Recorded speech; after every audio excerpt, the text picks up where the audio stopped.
tal? Yo soy Marta Reyes y me da muchísimo gusto que nos acompañe en este programa. Hoy tenemos un tema sumamente interesante: alimentación sana y bienestar físico. Muchas cosas de las cuales hay que hablar, y me da muchísimo gusto recibir y saludar a Sandra de la Peña. Ella es nutrióloga y justamente especialista en estos temas de alimentarnos correctamente. Sandy, qué gusto tenerte. Hola Marta, muchas gracias por invitarme. Muchas gracias. Oye, parecería que es obvio hablar de alimentación sana y bienestar físico, pero si nos vamos a las estadísticas que tenemos como país, claramente no estamos haciendo correctamente las cosas. Tenemos y nos estamos peleando con Estados Unidos el primer lugar mundial en obesidad infantil. Claro, Marta, es un gran problema de salud pública. Según la Organización Mundial de la Salud, salud es el completo bienestar físico, mental y social. Entonces tenemos que tener, para tener un buen bienestar físico, tenemos que tener un balance entre la nutrición, higiene y educación física. Que la actividad física es un gran problema porque los mexicanos no están acostumbrados a hacerla. Entonces caemos en una falta de salud y en riesgo de padecer enfermedades como obesidad, enfermedades cardiovasculares, diabetes, entre otras. Si te parece, vamos a comenzar con alimentación, como el primer punto de este balance que nos estás comentando. Qué importante es alimentarse de manera correcta.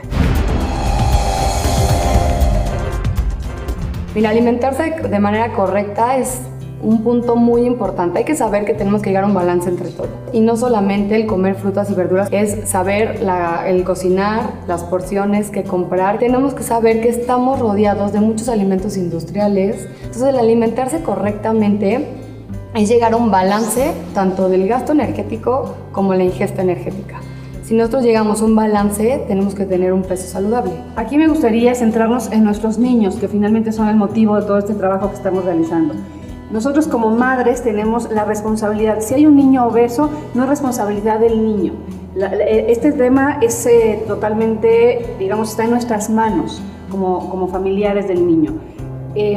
Tú hablas de lograr un equilibrio. Un niño, ¿cuántas veces debe de comer, Sandra? Es muy importante lo que mencionas porque el niño come de acuerdo a lo que compran los papás, a lo que le ofrecen los papás.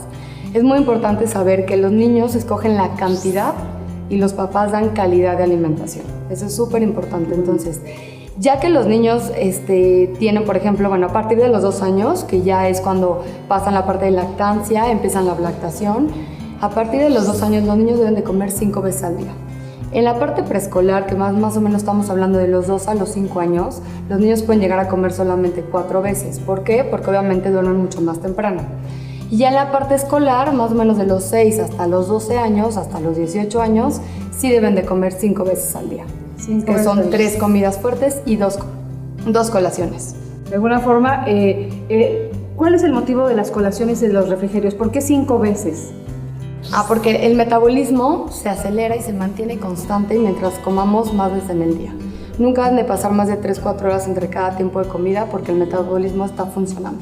Si nosotros dejamos tiempos de ayuno, ¿qué pasa? El cuerpo, obviamente, cuando no recibe alimento, se va haciendo más lento. Entonces, como no tiene nada a qué funcionar, no está trabajando. Y cuando recibe el alimento, como no sabe a qué hora le vuelvan a mandar alimento, ese alimento lo va a guardar mucho más que utilizarlo como energía. Es guardadito, dice, a lo mejor quién sabe cuánto me va a volver a dar. Porque es como una reserva, es una protección. Entonces, como no sabe a qué hora le vuelvan a mandar alimento, lo va a reservar mucho más. ¿Cuántas horas es lo ideal? Cada 3-4 horas entre cada alimento. Si te parece, comenzamos con el desayuno. ¿Qué hay que presentar en el desayuno? Porque es una etapa, es un momento del día complicado. Estamos corriendo cuando nos vamos a trabajar, como que tenemos que darle la mochila. ¿Cuál es una buena sugerencia de desayuno? El desayuno tiene que ser más o menos de un 25% de energía. ¿A qué me refiero? Algo que tenga que tener siempre un color del plato del bien comer, que tenga que tener algo de frutas y verduras. ¿Qué es el plato del bien comer? El plato del bien comer está hecho para todo tipo de personas, desde niños hasta los adultos. Es muy visual, entonces lo divide en 3 colores. El primer color, que es la parte verde, que son verduras y frutas, se pueden comer mucha cantidad, ¿no? Es como, nosotros lo relacionamos mucho a la parte del semáforo. Entonces, la parte verde del semáforo, entonces es como lo que más se debe de comer. Y esta parte verde lo que más nos da son vitaminas y minerales. La parte amarilla es la parte de todos los cereales y tubérculos, que esta se debe consumir suficiente. ¿Por qué? Porque obviamente su principal componente son los hidratos de carbono, que en exceso es mucha energía y nos puede subir de peso. Entonces esta parte amarilla se debe consumir suficiente y como la parte amarilla del semáforo. Y la parte roja es lo de origen animal, leguminosas y las semillas oleaginosas, que es la que menos se debe consumir, es poca cantidad, que es la roja del semáforo. Y esto lo que realmente nos da es proteína. ¿Y por qué es poca? Porque con una cantidad pequeña llegamos al requerimiento de proteína y grasa. Entonces por eso no es que tengamos que comer tanta cantidad de esta parte de proteína. Imaginemos la vida diaria, te decía yo el desayuno, una mamá que nos está viendo. Piensa en un plato que tiene en la mesa, lo divide de esta forma que nos estás diciendo y pone esos 3 grupos de alimentos en cada comida. Yo estoy hablando del desayuno hasta el momento, pero se tienen que poner en cada comida. No es que en el desayuno te dé proteínas, en la cena. No. Es que en cada tiempo de comida. Ese plato que nos acabas de describir. Exactamente, en cada tiempo de comida debe de haber por lo menos un alimento de cada color del plato del bien comer. En el desayuno, en la comida y en la cena. En los refrigerios puede ser algo mucho más ligero, que ese es el punto. Si el niño, por ejemplo, desayuna bien en casa antes de ir al colegio, ese niño ya en el colegio solo debe llevar un refrigerio escolar, que es algo más ligero. No sustituye ni el desayuno ni la comida. Es algo mucho más ligero que puede ser lo mismo el desayuno, pero en menor cantidad. Le das un licuado y vete a la escuela. Exactamente, si come mucho más ligero, como mamá debemos de mandar a la lonchera el desayuno como tal. Que obviamente estamos hablando de una generalidad y creo que sería importante señalar, aparte de las edades, que ya nos comentabas tú más o menos, etapas preescolares, etcétera, como las características de nuestro niño. Finalmente, cada quien verá a su chiquito y el peso que tiene. Obviamente, claro, esto tendrá que variar de acuerdo a lo que tú como especialista o el especialista que visite le recomiende, pero estamos hablando de generalidades, digamos, ¿no? Entonces, bueno, este es el desayuno. Para el refrigerio, que nos decías es algo un poco más sencillo, viene la comida y repetimos ese plato.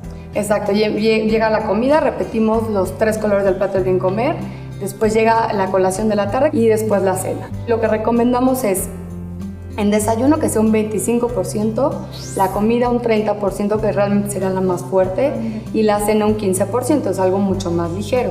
Y 2 refrigerios de 15 y 15, que es otro 30% en total. Ahí sería como lo ideal de repartir la energía del niño. Bien, aquí creo que es importante el refrigerio, que me imagino es el lunch, por ejemplo, que le mandamos a los niños. A veces por el tiempo, por practicidad, vamos y recorremos el supermercado y vamos poniendo alimentos industrializados. ¿Qué papel juegan este tipo de alimentos en la obesidad? Este tipo de alimentos tenemos que cuidarlos mucho porque generalmente son alimentos altos en azúcares, altos en grasas especialmente saturadas o trans, altos en calorías, son alimentos hipercalóricos, entonces tenemos que cuidar mucho este tipo de alimentos industriales, que tratemos de evitarlo lo más posible en la alimentación del niño. Realmente, si nosotros nos ponemos a ver la alimentación del niño entre más natural, pues obviamente va a ser mucho más alta en fibra, mucho más en vitaminas, en minerales, frutas, verduras, etc.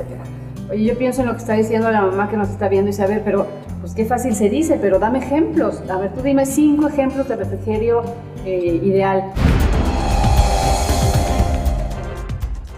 Por ejemplo, nada más para que sepan bien lo que es un refrigerio siempre debe tener tres puntos. Una porción por lo menos de fruta o verdura, pueden ser las 2, un alimento preparado y agua simple a libre demanda. Entonces, el alimento preparado es el que más causa conflicto, ¿no? El que no sabemos ni qué dar.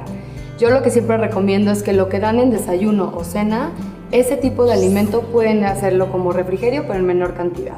Alimento preparado me refiero a que puede llevar una quesadilla, unas tostadas con aguacate, unas almendras con arándanos, dar la fruta de temporada, medio sandwichito. Ahí depende mucho la edad del niño, actividad física y obviamente las calorías, pues va dependiendo del niño, porque obviamente un niño de 5 años es muy diferente que uno de 18 años. Claro, el requerimiento calórico es muy diferente. Exactamente.